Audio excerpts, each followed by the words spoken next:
The break room, I would go to work. The last time I remember, I would get up at like probably 3 something, get to work at I think 4 or 5 in the morning. Like sit down, get situated. Oh, that reminds me of a story, a supernatural story. I guess we're starting the episode. Sorry, just drank the coffee. Welcome to the Ancient Way. I'm James. I'm Marlia. Okay. Let's get into the story. Yeah. So the coffee, I would go upstairs. They ended up remodeling the break room and made it look like a convenience store, which was pleasant. They really cleaned it up and added like these big like coolers and stuff.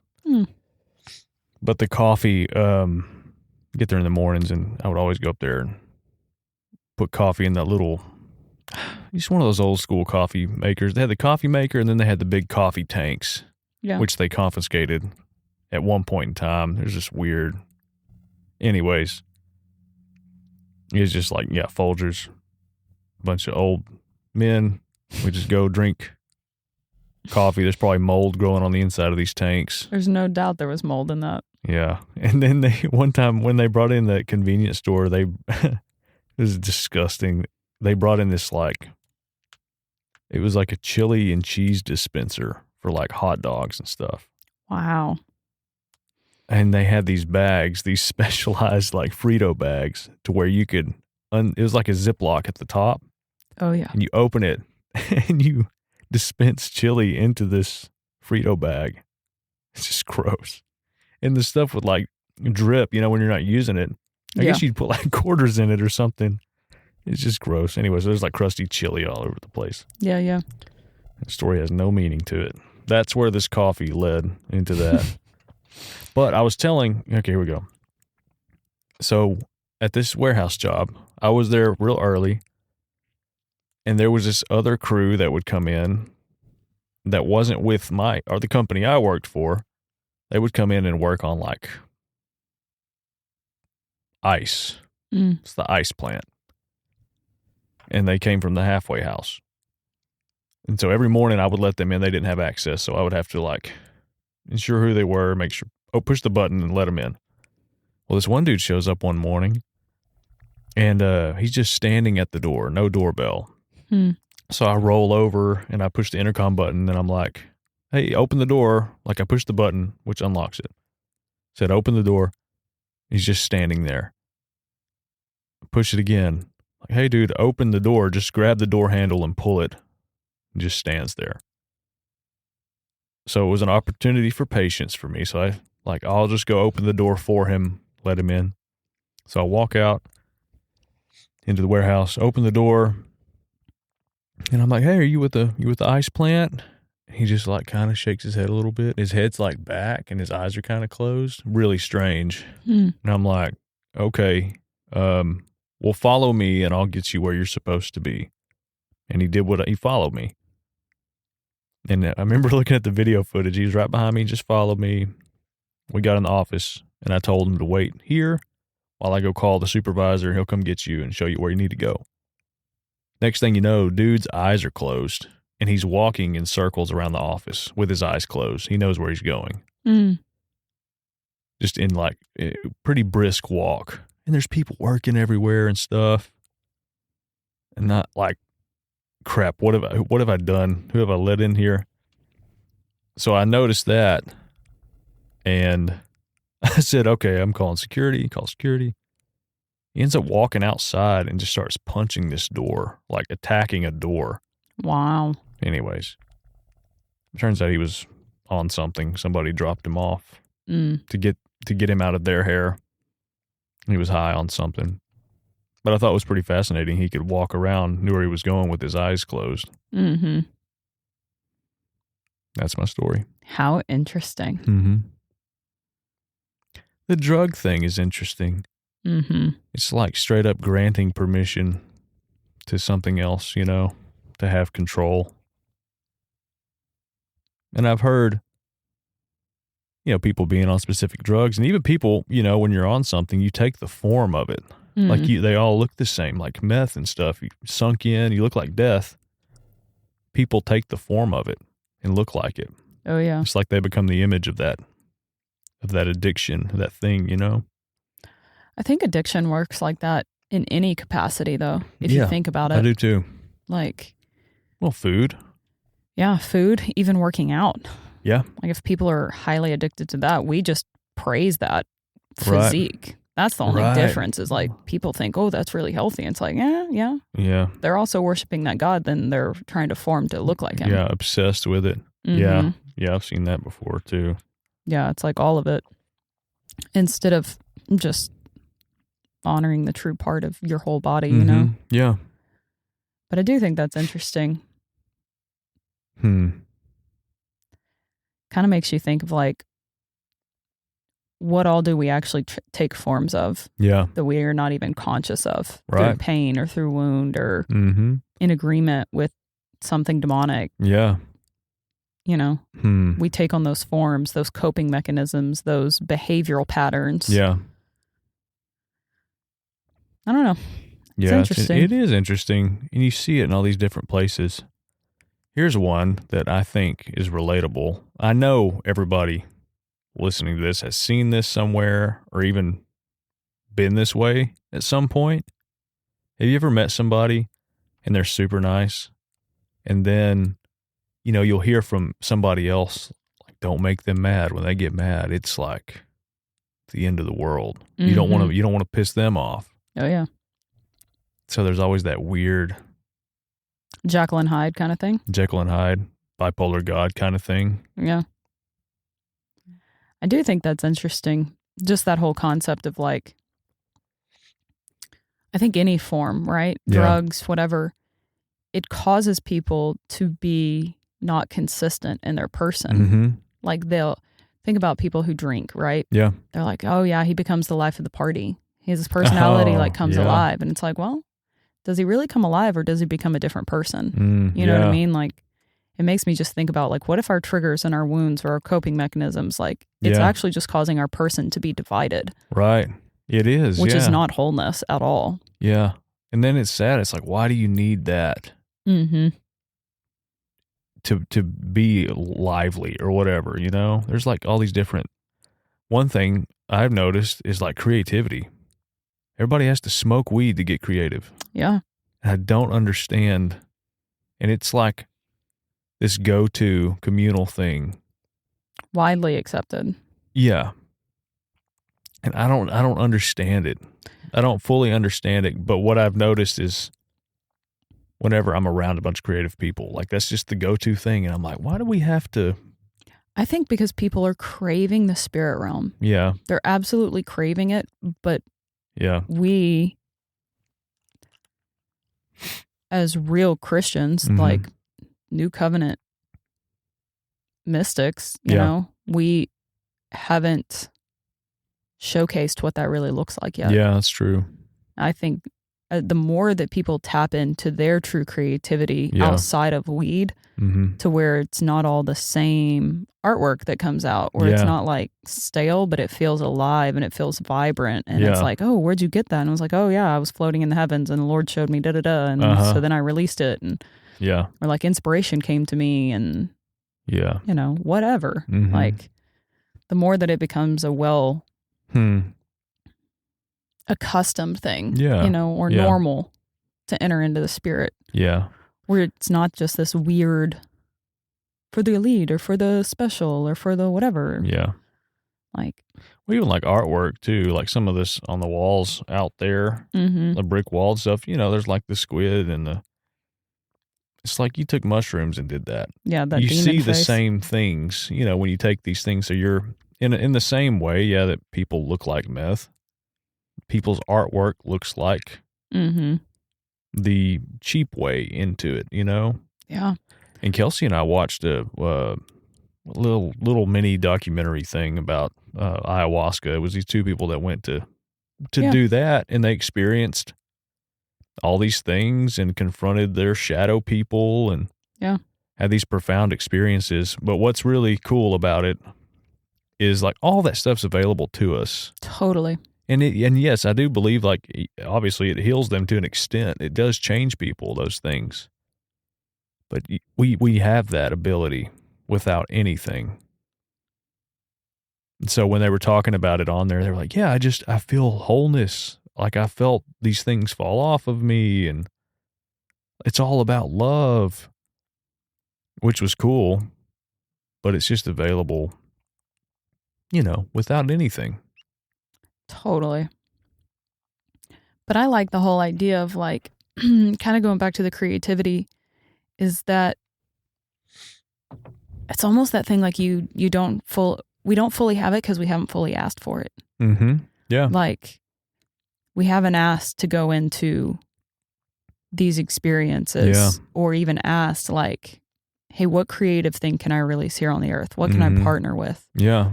And then open yourself up, be in a space where you actually let the Lord come and tell you. And like, I don't know. I feel like this,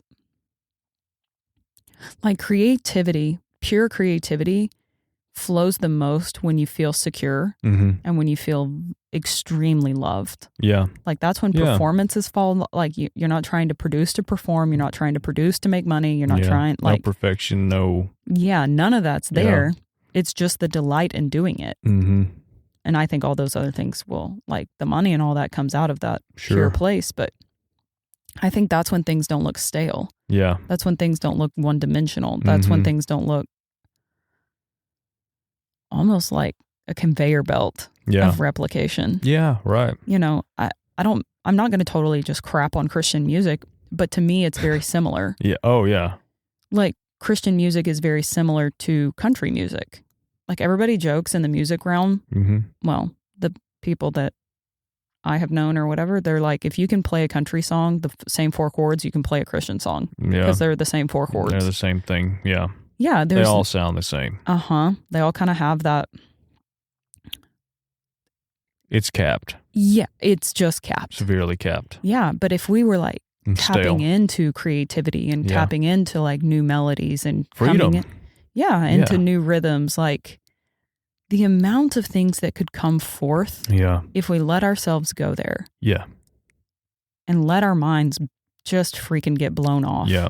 It would unbridled freedom. Yeah. Yeah. Yeah. Without the expectations or thoughts of other things or other people. Yeah. Just in its purest form. But I don't know. That's where I've been at, just in my own person, is like, what am I wanting to fully cultivate and create and release? Mm-hmm. And I think it looks different. Like, I'm not an artist like y'all are. You, Kat, Joseph Zachary. I've been calling him by his first and middle name a lot lately. But I have realized that I've limited myself because I didn't think that I was creative in that way. Yeah. But then things just kind of, the more that I've asked the Lord, it's like, oh, there's so many things here.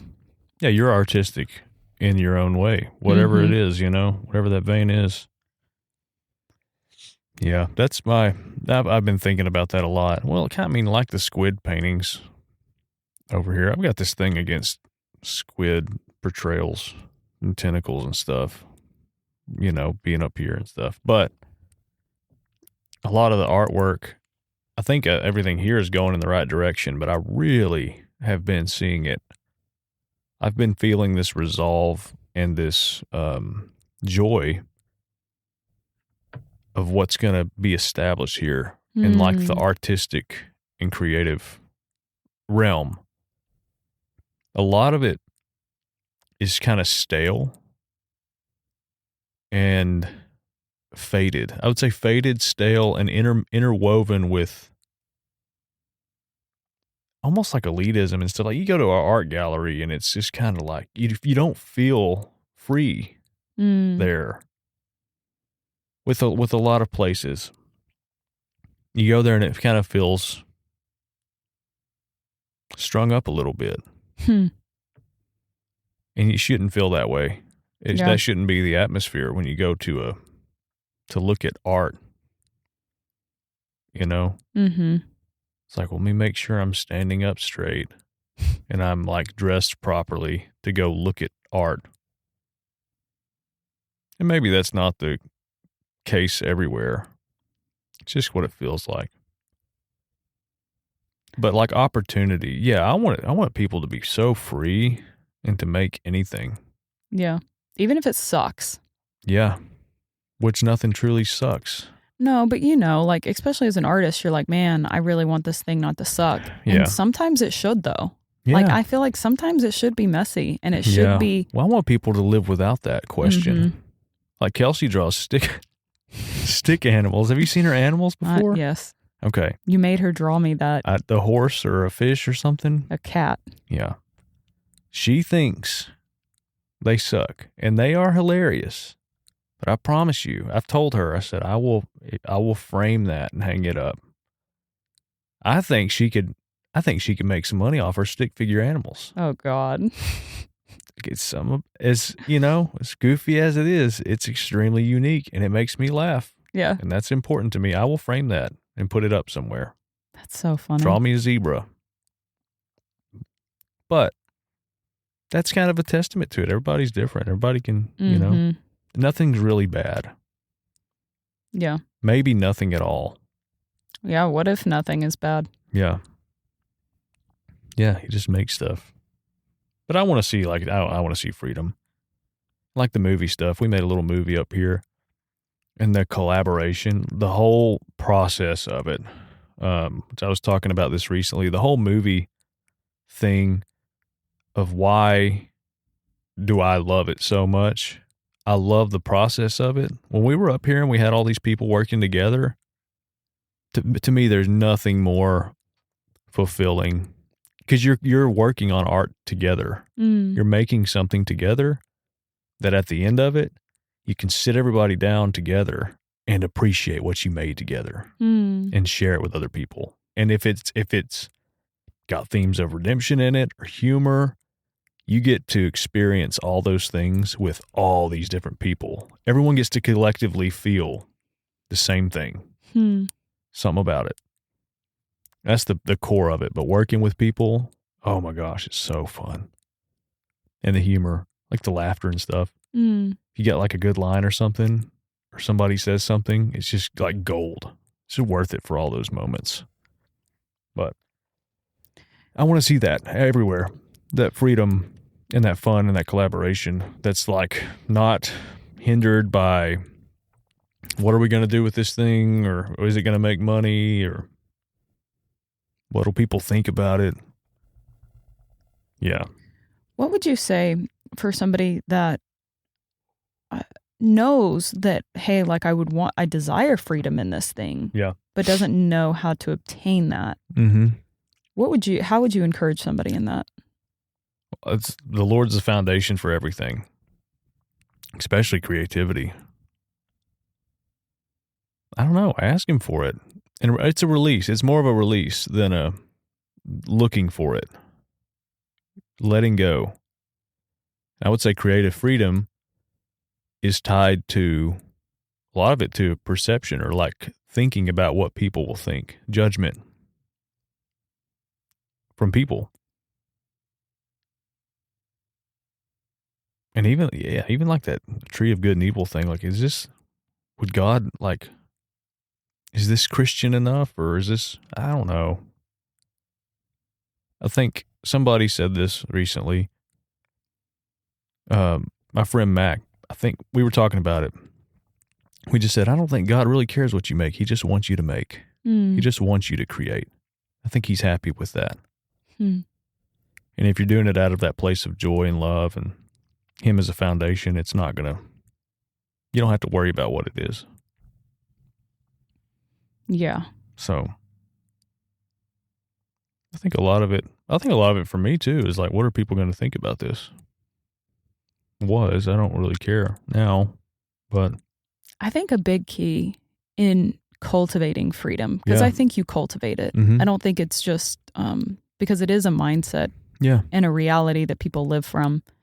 And especially when you're walking through the process of letting things go and moving forward into things, which is that release. I think one of the ways that you cultivate freedom is get curious. Yeah. So having a curious mind without judgment, without like criticizing yourself or criticizing others, but like get curious, like, why are you creating? what's the driver? Yeah. What's the motive in this? And getting curious of like, what causes my heart to sing? Yeah. What actually gives me that place of inspiration where my body just feels like it's coming alive and I'm in that vein, and kind of what you were saying, like the joy that is surrounding something. Yeah. I think that's a way that you cultivate freedom, is like finding what causes me to have joy. Yeah. Allow yourself to be curious. Yeah. Yeah. And I think one of the other traps is when you just keep going to the same thing always. Yeah. Yeah. Like there is a point of, I believe, exploration. Yeah. That even though it's uncomfortable, I think it cultivates freedom. Yeah. In that messy kind of, I've never painted before, but I kind of want to explore it. Yeah. Unsure. Yeah. I mean, it's love too. It's outward. Love is purely outward. Fear is either stagnance or withdrawal or going inward, you know? Yeah. It's an expression of outwardness to branch out into something new. Yeah. And I think that the key is like branching out, you know, like that cultivates even more freedom. Yeah. Is by the expansion of stuff. Yeah. That's curiosity, like exploration. Yeah. Yeah. Because like I was thinking about this. This is not to criticize, you know, the worship band or anything. Yeah. But it's been interesting that it is, because that's my creative space right now, you know, is like musically. And I love music and the vibes and the flows and the creativity of it, right? Yeah. And collaboration of it. Yeah, too. and the collaboration. But one thing I have just observed, and I'm like, it's me too, but there is this element of retreat into what is familiar. Yeah. And we go into the same rhythms, or we go into the same drum grooves, or we go into the same melodies, or we go, like, it's that weird dance where like there's a moment to explore. Yeah. But then there's a retreat into what's familiar. I know what you know what I mean? I experienced that. I'm not I love music, and like I don't understand a lot of when y'all talk about sound and stuff. Yeah. But I know what you mean. Yeah. Yeah. And not that that's bad. No. But I do think that freedom is the exploration of stuff. Just like... it makes me think of like whenever situations come up, if you don't, even situations for wholeness even. Yeah. If there's no condemnation in it, it's like, okay, we see it more. Now we see it. We see it. And so like that thing, like you're talking about, comes in waves, and it's like the potential to go there is there. Yeah. Yeah. But it happens all the time. So it's like, I think it's going to get there. Totally. And I think I see it in other ways too. Like it's not limited just to that. That's just been my vein. Yeah. But like I have a friend who is a great artist, but they're also venturing into like mural painting. Yeah. And it's like, even that is the expansion of freedom. Yeah. Even that is like, and so you'll feel the resistance of like, just kind of go back into what's familiar. Yeah. But it almost feels like this drawing out into uncharted territory. I appreciate this friend going into that. Yeah. I was kind of inspired by like, oh, I'm going to try this, like the simplicity of it. Like, okay, I'm going to maybe try to start doing this. Yeah. To me, I was like, it seems so simple. Yeah, good. And think about because I think that's the childlike approach. Yeah. Is it's just like, hey, let's just give it a shot. Yeah. If it works, it works. If it doesn't, it doesn't. Yeah. Like, just do it. Yeah. See if it catches fire. Yeah. But my friend who decided to do it freaking like bomb. A boss at it. Yeah. Yeah. Just a freaking boss. Yeah. It's just like, man. Yeah. What if we just put our full self into something? Yeah. Into that moment. Just put your full self into it. Not try to rush it. Not try to just get your full person in that moment and see what happens. Right. Because I think that is a beautiful place that creativity massively unlocks. Yeah. And I know we always talk about like the present moment or whatever, but I think that's how freedom gets expressed. Yeah. And then I guess another aspect of expression is like once you've done it, like let it go, send it out and go to the next thing. Mm-hmm. There's something fun and freeing about making something and then letting go of it. Yeah. You put it out into the world and it's healthy. Mm-hmm. It's healthy, and I think it builds momentum to where you can create consistently and branch out into new things. Yeah. 'Cause have you ever had a painting or something and you just get stuck on it? This was something I had issue with. And Kyla, I've recognized it in her too. The perfection. Mm-hmm. Like the paper, the drawing, like it's never going to be done if it's not perfect, tearing it up or starting over or something like that. But there's a healthy point in, all right, like that's good. That's good enough. Like, let it go. It's almost like, I don't know. I see it like, and maybe it's just how I feel it in my body. Mm-hmm. But there's a point that you're in the flow state and you're like in the groove and it's moving and it's flowing and you're in the sweet spot of it. Yeah. And then you can tell when it's done. Yeah. You can tell when the flow state is out and it's like, okay, that was completed. Like whatever I did in that moment, it's done. But then we try and go back and we replicate it, or we try and add more into our painting, or we try and do more things to it, and it doesn't feel the same. Right. I think it's because that ship has sailed. Yeah, on to the next thing. You're trying to extract something back from that previous flow state when it's like, yo, that moment was gone. Yeah. Get into this next moment. Yeah. Like there's something else here. Oh, yeah. Ride the waves. Yeah. Yeah. No surfer tries to go back and do the previous wave. Right. It's impossible. Yeah. Yeah, right. So why not? It's become a part of the ocean at that point. Yeah. Yeah. So why not look for the next wave? Yeah. Look for what else is coming. Yeah. And next thing you know, you're just kicking stuff out left and right. And you're just this creative force. Yeah. But it will always come from delight. Yeah. It will be an expression of delight. Totally. Yeah. We need to write that somewhere. Yeah. Well, it's recorded forever on here on the airwaves. But yeah. Yeah, we do. We need to put that on the wall somewhere. I was thinking that. Good. Just, write it somewhere. Yeah. Because it really is. Yeah.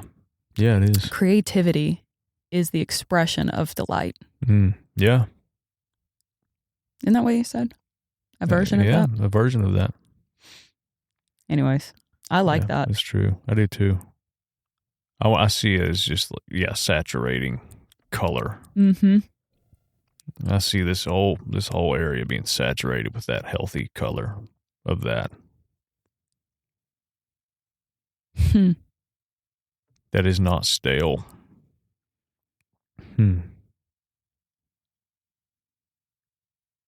I feel like everybody has potential. Yeah. To even, like, if there's anything that is sparking them creatively. Yeah. It's like not everything has to be for the world to see. Right. A lot of things need to be done in secret. Yeah. A lot of things need to be done kind of in your own space just to let it be. Yeah.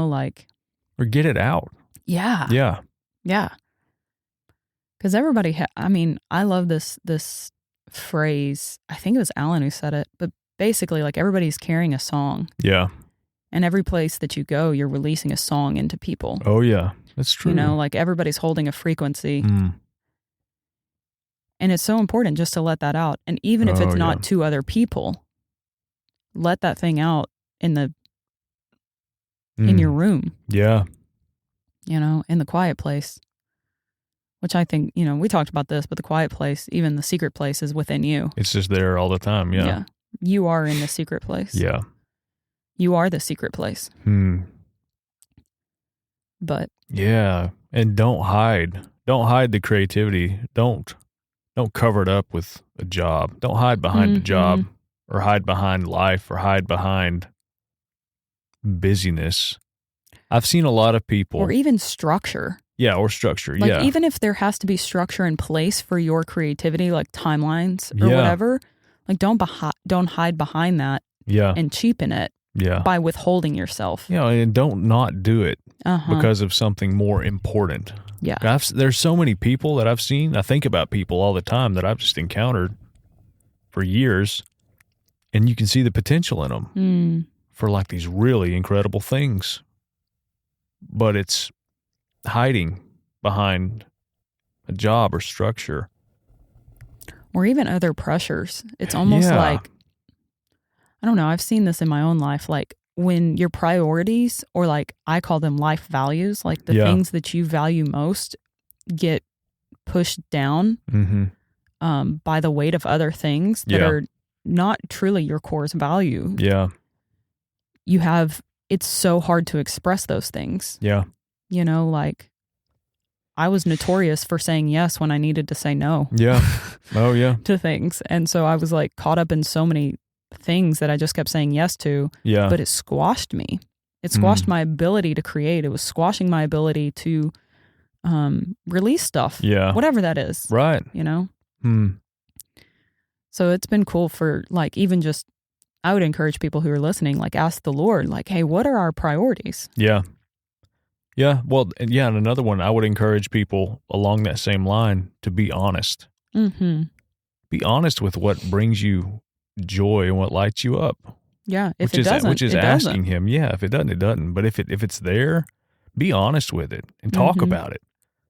I think just sharing it with people, talking about it makes it real. And being confident in it. Be confident in what the Lord has put in your heart. Mm-hmm. And share it. And that will bring the opportunity. That will open it up. That'll open up doors in that specific joy and area. Yeah. I think of that like starting this podcast, right? Yeah. Like this is a creative outlet for me. Oh, yeah, me too. I didn't expect it. Yeah. Yeah. But like, and we've said this from the get-go, I don't care if it's one person. I honestly don't care if it's 0 people. Yeah. Just the process of doing this has been so life-giving for me. Yeah, right. That it's like... Hits both ways. Yeah. For everybody, yeah. Yeah, but being confident and just like, yo, this is just what I do. It's not who I am. Right. But this is a thing that gives me life. Yeah. Like, I don't know. Yeah. I love talking to different people. I love hearing people's stories. I love sharing my own stories. I love this cultivating, especially what we're branching into is like a community and building a community of people who desire wholeness and creativity. And right. And this is free too. Yeah. This is freedom. And you think about the first episode we did, I know I was like wanting to edit everything, all my and little things like that. Then you kick it out there, then you do the next one. Now it snowballs. Now we have people coming on like Zoom calls and stuff, and it's great. We get to invite them into the freedom atmosphere. Yeah. You know? Yeah, it's cool. Which I think that's a key, right? Is when you're cultivating your own creativity and just the things that bring you inspiration. Yeah. Like even when you're doing it in the secret place or you're just doing it, you know, for yourself, by yourself, there will be a point in time that it does overflow to other people. Yeah. There is a point in time that art, creativity should be shared. Yeah. I think it has to. Yeah, because there's something so beautifully uniting about it. Everything about it is uniting. Yeah, it's cohesive. It brings unity. It brings camaraderie. It brings... I mean, it feels like the true element of the church, to be honest. Yeah. Where it's like life. Yeah. And people are excited about what you just created and the time you spent in it and the ideas and, I don't know, just all the way across the board, you know? Yeah. I don't think there is any form of art that is not for other people. I really don't. I mean, even if you're drawing by yourself at your house, I think this is maybe not, but I think even people who have, you know, their own journal, their drawing journals or whatever, even if they're just doing it at their house, I think there's still a part of them that's like, there's something missing in this. Yeah. You know, like there's. Yeah. And I think that shifts when you share it with somebody. Yeah. Because a piece of you has to open up. Because it is your inner working. It is your inner man. Yeah. That's being expressed to other people through your art. Yeah. And I think art can be one of the greatest tools of vulnerability. Yeah. Especially for people who struggle with vulnerability. Definitely. Yeah. It's like a gateway to it. But. And you can see the Lord in all of it too.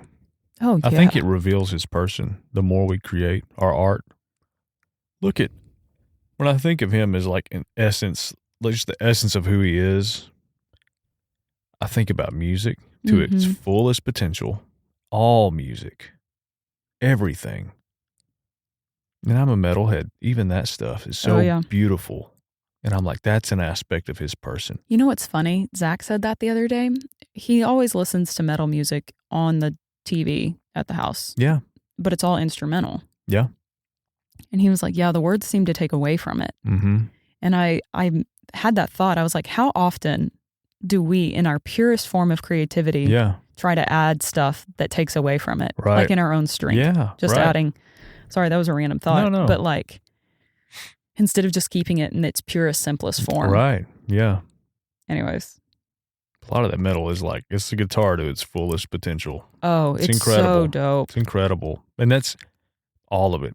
Even like the synthetic sounds mankind has created and produced, like all of it, classical music, everything. Mm-hmm. It's all, I feel he just encompasses all of it. And there's even more that hasn't been heard before. Think about an orchestra, man. Yeah. If you listen to an orchestra and you connect into that, orchestra music, for whatever reason, can make me cry so quickly. Oh, yeah. Yeah. And especially like in person, too. Oh, yeah. It's like, wow. Oh, especially in person. Yeah. It's just this like totality sound that is coming forth. Yeah. It's beautiful. Yeah. And then there's the visual arts, too. I mean, everything from the buildings that we live in, operate in, to actual paintings and sculpture, and it's all it's encompassed in him, all of it. Mm-hmm. So everything's an expression of him. It's beautiful. Yeah.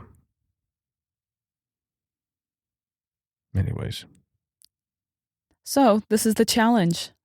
This is the challenge for the week.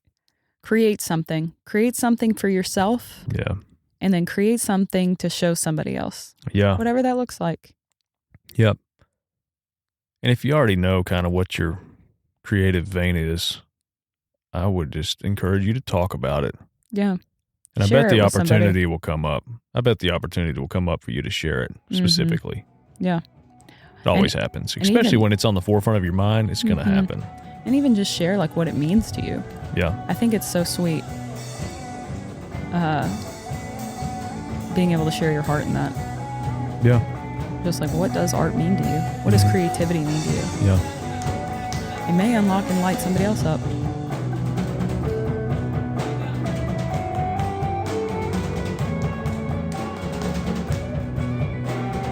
If you enjoyed this episode of the Ancient Way podcast, drop us a like, share with your friends, share with your family. And if you would like to support us and what we are doing, and you would like to play a direct role in our growth and things that we do in the future, we have a donation spot at the bottom of our show notes. So you can click on that, give however much you want. We appreciate absolutely everything. We appreciate our listeners. And everybody that's already come alongside and encouraged us, and even everybody that's been on our show. So thanks, guys.